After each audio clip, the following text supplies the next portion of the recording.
যদি রাসূলুল্লাহ সাল্লাল্লাহু আলাইহি ওয়াসাল্লাম থাকতেন, কোনো এক মজলিসের শেষে আওয়াজ ইশারা দিয়ে ডাকতেন, আমি দৌড়ে গিয়ে একদম উবু হয়ে রাসূলের কাছাকাছি বসতাম। তিনি হৃদয় জুড়ানো মুচকি হাসির সাথে আমাকে জিজ্ঞেস করতেন, কি হয়েছে, মন খারাপ? বলো। আমি আদিক্ষেতায় বলতাম, আলহামদুলিল্লাহ, আমি ভালো আছি ইয়া রাসূলুল্লাহ সাল্লাল্লাহু আলাইহি ওয়াসাল্লাম। রাসূলুল্লাহ সাল্লাল্লাহু আলাইহি ওয়াসাল্লাম মানতেন না। তিনি মাথাটা কানের কাছে এনে ফিসফিস করে বলতেন, কি হয়েছে, বলবে না আমাকে?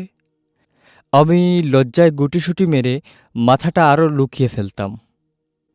ক্ষণ কয়েক পর মাথাটা অল্প তুলে অরুযুগেশ্বরের সব ব্যথা বেদনার কথা বলতাম আমার প্রিয় রসুলের কাছে।